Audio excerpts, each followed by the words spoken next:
right, everyone, we are back. It's time for another episode of the Patriots Only Please podcast. I am Jeff. Mr. Soley. It's good to be with you, all of you good people out there, and it's good to talk with you as usual, sir. So, Thank you, yes, let's catch up. The Kamala's big debut. Finally, after 2 months, we get to hear her positions on all of her policy positions and her opinions and her deep thoughts. And I mean, come on, she couldn't have been given an easier platform. I mean, CNN, a sympathetic network with a very sympathetic interviewer. She even had her, her emotional sport animal there with her. So Tim Walz. I mean, yes, Tim Walz, the great governor, Tim Walz. I mean, let's get your take on it. Was it everything as amazing as she was built up to be during the convention? It was the Kamala calamity. It couldn't have been worse. And the problem, and part of the reason is when you avoid the media, we live in a very image conscious 24/7 news cycle, can't get away from it life. Even regular people, but when you're running for the biggest, most important office in the world, you can't shake the media. You got to address them. And a lot of people like me, a lot of taxpayers, Americans, young, old, whatever your position in life, like to hear what the people have to say who might be governing the next 4 years of your country. Well, because she's avoided the media and only been doing scripted teleprompter appearances, it was built up a lot. So she had a lot. She had to deliver. It's like that big, huge fight. Like Canelo Alvarez is going to fight someone that might actually beat him. There's a big lead up, and then the fight happens, and it's a terrible fight. That's what this was, because from the moment it started, Jeff and I are Las Vegas entertainers. I'm an event planner, and we kind of pay attention to decor and vibe and energy. Everything was wrong. An abandoned cafe, terrible lighting, Tim Walz sitting to her right, who's a big, huge Caucasian man. Kamala's small. She's a smaller woman, and she was hunched over, sitting with her arms on the table.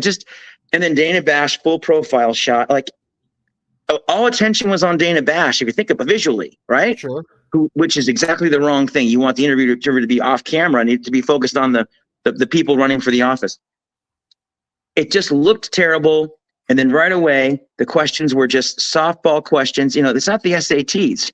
When you take the SATs, they give you the 4 answers and you get to pick. This is my impression of Dana Bash asking Kamala Harris a question. So Kamala, you've changed your position on fracking. Is that because you've evolved as a candidate? Is that because the acts on the ground have changed? She goes, the third one. Or C. Yeah. So this still was scripted. This still was recorded and edited. We haven't actually heard her speak freely yet. And by the way, the debate on September 10th, Harris is still fighting over the details of that debate. She wants more stuff for her, even though she refused to go on Fox. Trump will debate her in an alleyway. Okay, he'll debate her anywhere. We all know that. I mean, Trump is regularly going into the lion's den and all the time, facing the opposition all the time. Yep. Love him or hate him. I mean, he is willing to put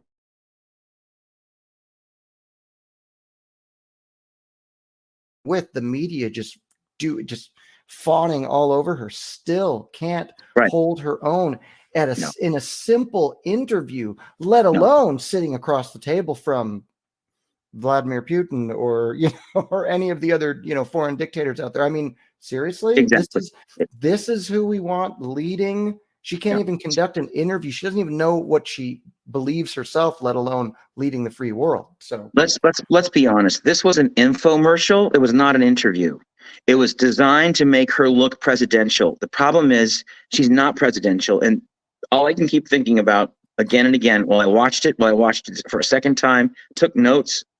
This is so redolent to me of 2016, of Hillary Clinton. Now, at least Hillary Clinton had 30 years behind her of failure, but at least 3 decades of knowing stuff, of actually doing things, in the White House as the First Lady, Secretary of State, Secretary of Defense. Those are huge gigs. Those are huge, stuff. You're on the inside of a lot of important things, even if you're not Not even you're not a great candidate, you've been around the block. You know some things.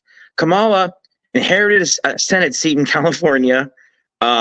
She was picked. She didn't get to when she ran against Biden in 2020 in the Democratic caucus. She didn't make it to Iowa. She was the second lowest in favorability from the bottom, dropped out before the first caucus state with Democrats.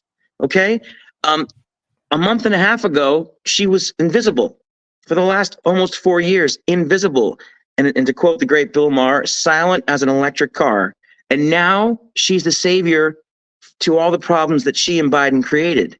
Like, this is really Hollywood stuff here. I mean, to sell this story, this is a summer blockbuster that needs who are all the A-listers right now? You need every A-lister in the world in this movie to get this blockbuster to sell, but it's not selling because it's manufactured. And again, after the DNC convention, where all of the DNC heavyweights, past and present, just praised her and praised Biden as the answer to every problem, and Trump, the reason problems exist, I think Americans are tired of that story. I know I am. I'm tired of listening to them blame one person who was in power for 4 years, when in the last 16 years, the Democrats have had the White House for 12 years. 12 years versus 4 years. It's enough, guys. Watch her body language. Watch the way she spoke. Watch the way she didn't answer questions. I mean, the entire interview was 16 minutes long. We waited 40 days and almost 4 years for 16 minutes, and she couldn't pull that off. That's all you need to know. And for me, the coup de grace, not just in this interview, but overall, is the fact that she knew Joe Biden was senile. She knew the president was unfit to serve. She knew that and didn't care. That's all I need to know as an American, as a taxpayer, as someone that believes in honesty and integrity in government a little bit. Like, if your boss at work can't run the company, maybe you call a meeting and go, you know what, Jeff is in bad shape. He can't run the company anymore. Love you, Jeff, but man, time for you to step away. You know, the opposite. There's videos of her as late as the end of March, April saying, Joe Biden is great. We can't wait for our second term. We're going to rock it. He's never been sharper, smarter on the ball. So if someone can look you in the face and lie about something that important, what is she capable of lying about? Anything. And we're watching everything. And we're watching her do it in real time, pivot, flip flop. And everyone's like, well, she's just figuring it out. You know, she's thrown into this. She's only got 3 months. I mean, bless her heart. She's doing her best. Like, no. This isn't the seat on the PTA. This is the president of the United States. This is the and she hasn't had 3 months. She's had 3.5 years. She's been the other person in the room. So she's had to. So all of these questions, because, you know, I mean, they tried. Dana Bash and CNN tried to kind of feign some sort of credibility by asking, well, you know, how come, you know, a lot of these things haven't happened? You've been sitting in power. Right. And even then she was dodging and dancing around the questions, and she can't take responsibility for Bidenomics, or she doesn't want to take responsibility for Bidenomics because she knows that it's a massive failure. And I think the problem I have is with everything, that base, the left, they will support her no matter what, because the TDS is so strong, but they're also just, I mean, completely ignoring everything that they're seeing in front of them, from crumbling cities to thinning bank accounts to, you know what I mean, to just everything happening in the economy. Like you said, the economy and immigration are two very huge issues, but it just seems like, you know, as I say all the time, the only thing that matters to the other side is she's got a brown vagina and she'll let babies get aborted, you know, after they're born. That's and she's not Trump. And she's not Trump. But I mean, and what's amazing to me about this interview, what's amazing to me about this interview was it was supposed to be a window into her thinking. It was supposed to make her look presidential, and no one believes that it did that. Have you heard one favorable review about it? Not really. I mean, look, her base is gonna fawn all over her no matter what. But no, the reactions I've seen have been largely negative. Absolutely negative. I mean, Tim Walz had talked it for about a minute and a half, maybe, and all the questions that he was asked, he dodged, or his stolen valor. Well, my wife tells me I'm not very good at grammar. Like, that's not an answer, dude. And this is not a joke. This is a serious thing here, you know. Like, take this seriously. I just, it's like they're pretending to be the candidates for the office, but they're puppets for the DNC. They're gonna puppet back whatever they're told to say. And everything that she says, I don't share their vision for anything. I don't share their vision for open borders. I don't share their vision for endless wars. I don't share their vision for record high inflation. I don't share their vision for spending $450 billion over the course of their administration for illegal aliens. I don't share that vision at all. I share the opposite vision. I share the Trump-Vance vision of strength through peace through strength, unity in the country, not dividing everybody by race and color. I believe in energy independence. I believe in what Trump represented for 4 years. I believe in that because that works, man. All boats rose when Trump was in office. The argument that I get on the socials all the time about the stock market, high stock market and things like that. It's true. The stock market's doing great. It goes up and down like everything else. But the problem is, Jeff, a lot of people are not in the stock market, or they open a 401k with $100 and they haven't funded it for 3 years because they're spending all that money on groceries. The money you have to invest is money you don't have left over after you pay your obligations. But when rent doubles and food doubles and gas doubles and mortgage rates are over 7%, that crushes the American dream, that crushes the middle class. And Kamala is now saying that those very words on the campaign trail, but she's going to fix it, even though she made it happen. It's like, it's double speak. It's pure politics, meaning pure BS. Mm-hmm. And people are nodding their heads on the left, but a lot of people in the middle and on the right are becoming more and more galvanized. I can feel it. I can see it. People are finding alternative news sources because they know that whatever NPR says and MSNBC say are going to be left-leaning no matter what. Mm-hmm. That interview was her falling on her face, and the whole world saw it, and the left saw it too, and they went, boy, this is pretty bad. Let's have more free concerts maybe at the rallies. You know, like, her speaking less, you know. The good news is that in less than 2 weeks, we have an opportunity for her to be, kind of go toe to toe with Trump. And even now she's continues to request for more concessions. I mean, they're going to give her as soft as a landing as possible, but at some point she's going to have to face. But I mean, look, Biden ran and won from his basement, so they're trying to, hopefully they're the difference. The difference is COVID. COVID was plus he's an older guy. COVID. He really wasn't the age group that really was the most vulnerable from that disease worldwide. Mm-hmm. That really is the truth, and that was really a valid reason. It sucked, and I can't believe people bought it, but COVID's gone, man. COVID's not destroying the world anymore. That's no longer an excuse. So, and let's face it, Trump ended Biden's career over that last debate between Trump and Biden ended Joe Biden's political career. And Trump ended Hillary Clinton's political career. He's going to do the same thing to Kamala. The left knows that. So they are throwing everything they can in the kitchen sink to get people to take her seriously as a woman of color. That's it. Nothing else, because there's no meat there. There's nothing else to hang on to. And the problem is when people are poorer because of her policies, right? The middle class is suffering. It's called an affordability crisis, and it's not going away. The Inflation Reduction Act that the Democrats passed, the $1 trillion act, did not lower inflation. All the border policies they say they are putting into effect have not slowed down the open borders that they caused. That Joe Biden rescinded all of Trump's executive orders on day one. It's like watching a bad comedy in real time, but it's true. It's like watching Everybody Loves Raymond, but it's real life and it's politics. It's like, what's going on here, man? Yeah. Help me, Jeff. All of their bad policies are affecting everyone else's way of just surviving out there. And it's encouraging to see her fall, for her to get revealed in front of everybody, all the things that we've known for years, watching this administration, watching these people. I mean, they're just empty vessels, right? Yes. But, yes. I mean, and again, let's not forget, this is right after Obama, Oprah, Michelle, all the heavyweights in the Democratic Party, religious figures, everyone praised her as the solution and the answer to our country's future. We all know now. We all know now. Those people are also full of poop. Well, They're because just these are the same people that who just 2 months prior were saying that Joe Biden has never been more vibrant and more smarter, brilliant yes, and smarter, better. He's the greatest president we ever had, and he's yes. going to be the greatest for another 4 years.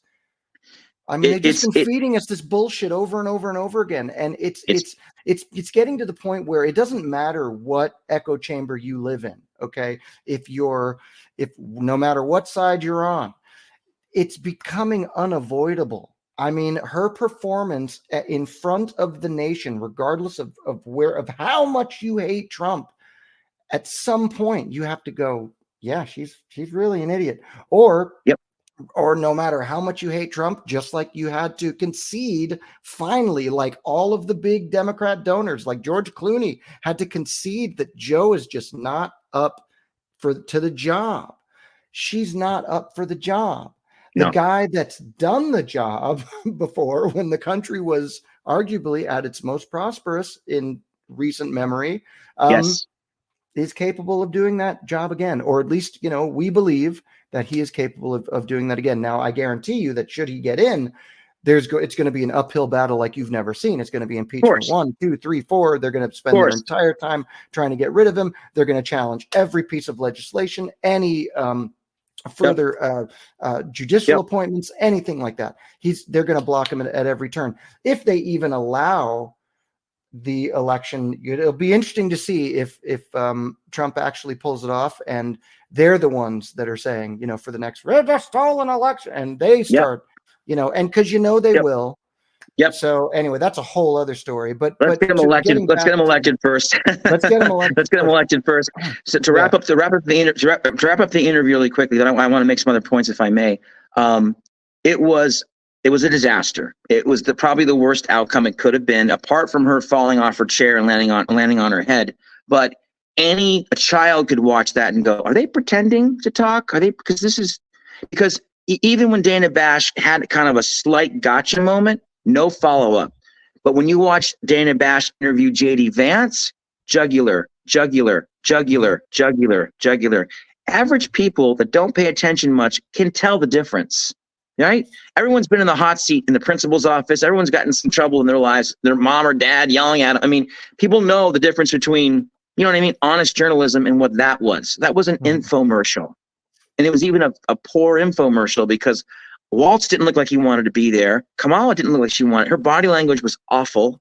And Dana Bash was like a robot, but like a robot programmed to not push too much, to lead the candidate to the answers, to not let her have to think on the fly.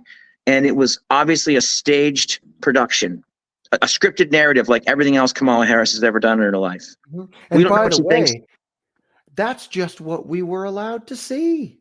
That Exactly. was just the 16 minutes we were allowed to see. Who knows what was left on the cutting room floor? Exactly. But here's what I wanted to say in terms of, for me, again, this is very, very redolent of 2016. Right up until the night before the election, the mainstream media was screaming, "Hillary's got it in the bag. Don't worry, it's going to be a landslide." Remember? Oh yeah.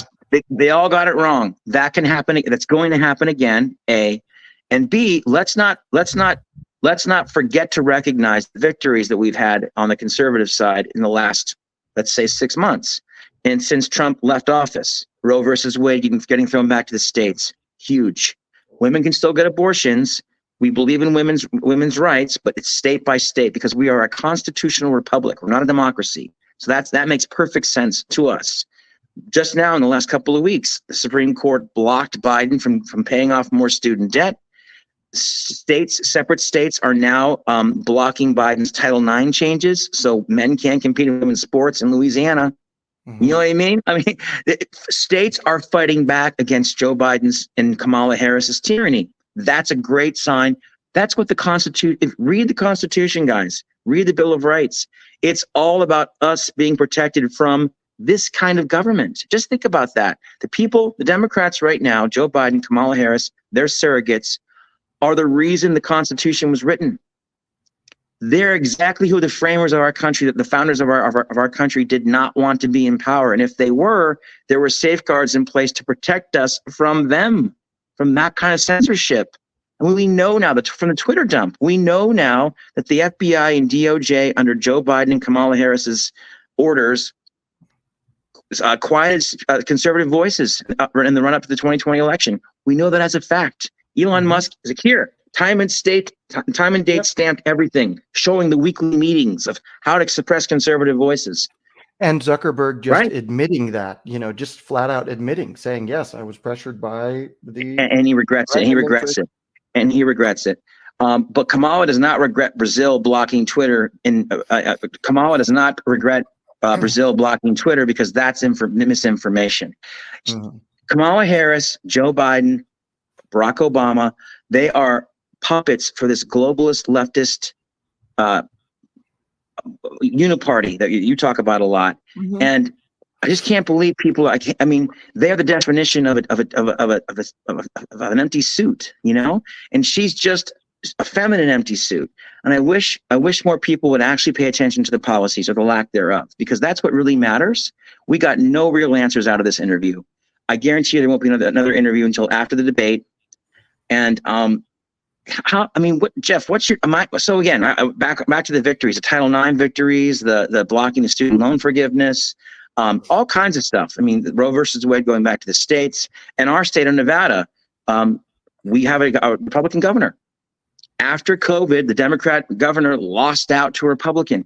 Things are not, it's not all bad. It's actually pretty good. And I think, again, with Kamala picking Walz, in my opinion, is farther to the left than Kamala Harris is. What's Trump doing? Trump's bringing in Tulsi Gabbard. He's bringing in RFK Jr. He's unifying an idea, America first. Democrats, Republicans, independents, you're all welcome, as long as you think that our country should care about itself first, get its own house in order, and then worry about the rest of the world.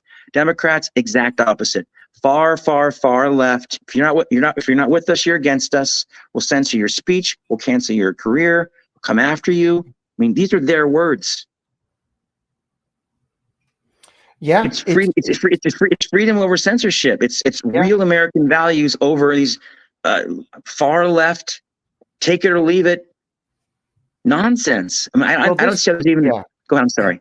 Well, this is exactly what I've been saying for a while. I don't think it's gotten so far past left versus right, Republican versus Democrat. It really is, literally the people versus tyranny. I mean that's what it is. That's what the movement is, and I think that's what most people on the left don't understand, that it's not about this cult of personality with Trump. Because we know that after this election, win or lose, if he loses, obviously, then there will be someone else to be stepping up and to kind of champion liberty and those ideals. Right. If Trump gets in, he's got 4 years to do that. And as we just said, it's going to be an uphill battle all the way. So it's not just him. It's the coalition that he's building. And it's the people that are coming from prominent left-leaning positions like the Tulsi Gabbards of the world and the RFKs of the world. I mean, Elon Musk. Yeah, it doesn't get any bigger than the Kennedys when it comes to a dynasty on the left, So sorry, my light fell. I'm so sorry. No, where's this? Little technical problem. A little technical malfunction. I'm still going. I'm fine. You still look and sound great. It doesn't sound. Thanks, buddy. Sorry about that. Yeah, no worries. I fixed it. Apologize. Yeah, this is a DIY. This is a DIY production, folks. every podcast is a DIY production at some point. Go ahead. I'm sorry. Yeah, so it doesn't get any more, legendary, especially in a political dynasty in a family like the Kennedys, for crying out loud. So, and even the America First movement is attracting those kinds of people, and it's So it's all of that to say it's bigger than one guy, it's bigger than one man. This isn't a cult of personality. People are getting behind an actual, ideal, this America First ideal. And so that's why this is not about the left versus right anymore. This is literally, this is the country versus a communists or the people who've been looking to take this down. And by the way, this didn't just start. I mean, this has been in the workings for decades. I mean, they've infiltrated, the education system. They've infiltrated the media. I mean, all of that. HR departments around the country. Absolutely. And obviously the highest levels of government. So Yep. this isn't, I mean, you can call this a conspiracy theory, but it's really funny. I mean, the conspiracy theorists, we tend to, a lot of the stuff just tends to happen and tends to Yeah. come true. I mean, oh my God, no.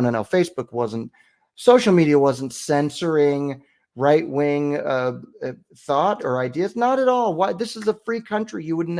We can't do that. And then Zuckerberg just the other day, just wanted to say, yeah, they were. Well, So the Twitter, Jeff, the Twitter dump was even more revealing than that. I mean, Elon Musk has billions of documents. Like, here you go. Here's proof right here. Not to mention, we know now that Hillary Clinton created RussiaGate. That was the SEAL dossier, all phony, all fake. She paid a fine. That was her punishment, was to pay a fine. Adam Schiff lied through his teeth, impeached a president over an absolute fabricated lie, and the mainstream media silence. That's not bigger than Watergate.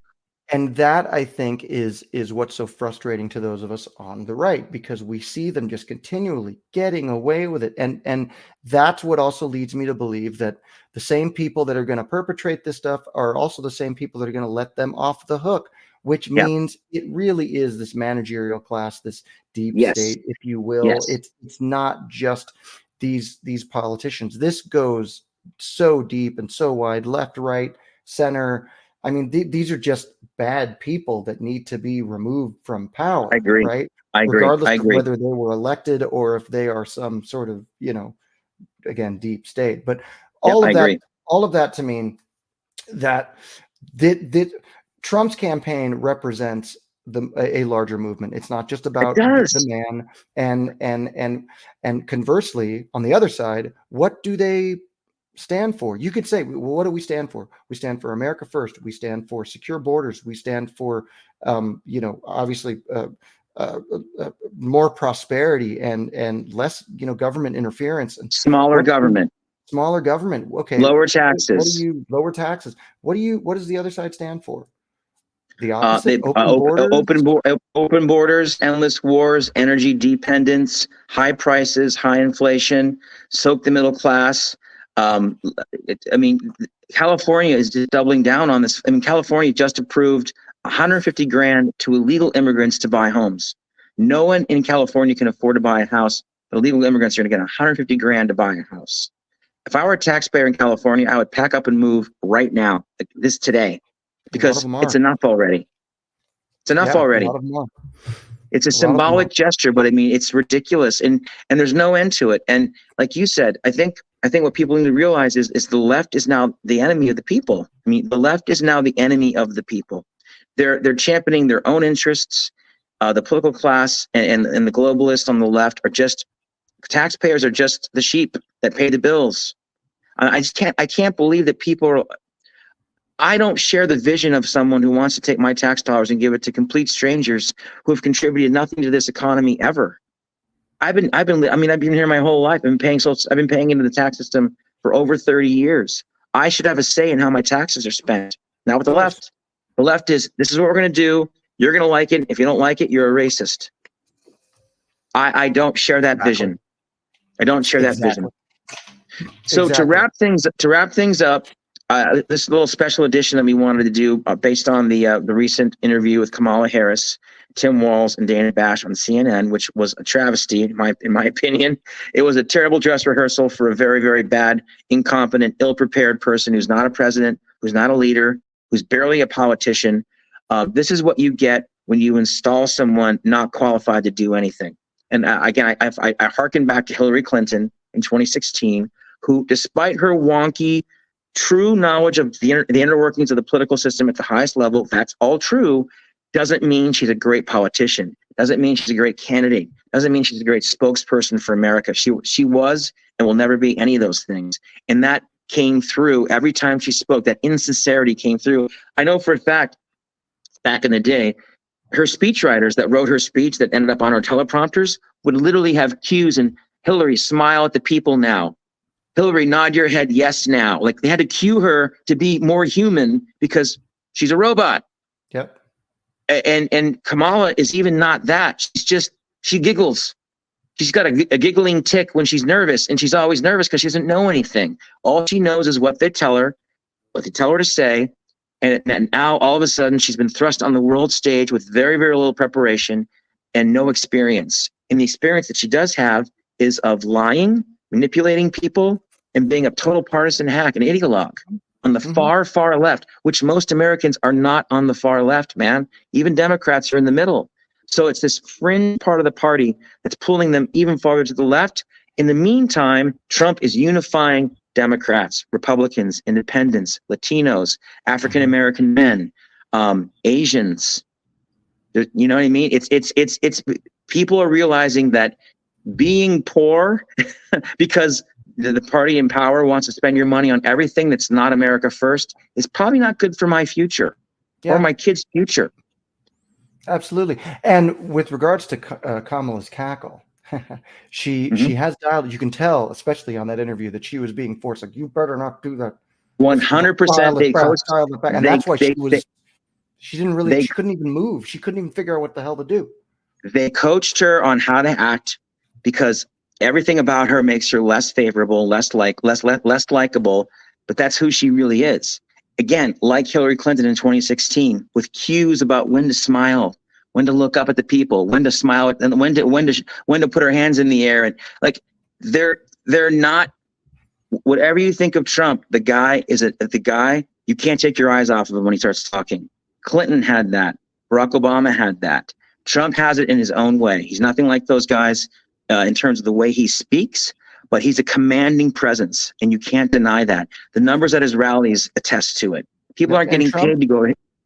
Yeah, people aren't getting paid. Exactly. And Trump's been Trump for 40 years. He's been in the public eye for 40 years. I mean, you could say Joe Biden's been in public service, quote unquote, for 40 years, but wasn't necessarily as, prominent in the public eye as Trump has been since the 80s, for crying out loud. So I just, and don't forget, Jeff, don't forget, like me, and like me for sure. I'm not sure about you, but Elon Musk is a former Democrat.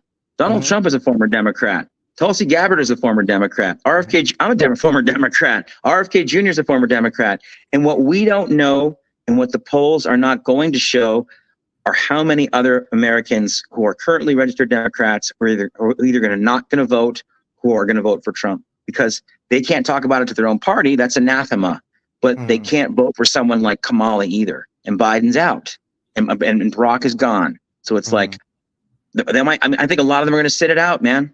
Yeah, I was just going to say they're probably going to sit it out. Especially now that RFK has moved, to the Trump camp. Yeah, so it's baffling to me how the polls can still be so close. I mean, how they can be neck and neck, or how she could be leading. But then again, the polls. I mean, who are they polling? How big are the numbers? Exactly, and I would say two things. The margin of error is 2.5%. So if Kamala's polling at 46 and Trump's at 44, that's 2.5. That's 2.5 points in either direction. Kamala could really be at less than 44, and Trump could be at 46. So that's nonsense. And I hearken back to 2016 when Hillary Clinton was dominating Trump in every poll right until election day, and we found out the truth in the election. I think the same thing is going to happen. I think the media and Hollywood and sports and everyone, mainly, and the fake news won't let Kamala look bad all the way up until November 5th. But I think Americans are going to go into the voting booth, get that ballot in the mail, and go, I just can't vote for her, man. I know she can't do the job. And she lied about Joe for 4 years. She looked me right in the face and told me he was great, and she knew he was senile. That is not cool. Let's hope people come to their senses. So again, I appreciate the time, and I know that we're going to try to wrap this up a few minutes ago. But hey, that's what happens when two people just keep with the conversation, just get very expansive. So yeah, we're passionate. We're passionate patriots. Passionate patriots. I like that. So as always, remember, we are Patriots Only Please. You can find us at patriotsonlyplease.com. That's where you can sign up to stay in the loop of all of our past and future episodes. And of course, we are on all the socials, so please like, subscribe, follow at Patriots Only Please. That's where you can find us on the Facebooks, the Twitters, the TikToks, the Instagrams, all that stuff. So we are very, very easy to find. So until next time, I am Jeff, and this is Mr. Soli. And and we are Patriots Only Please. So check us out, and we will see you on the next one. All right. Keep Bye on for jumping. now. Keep on trumping.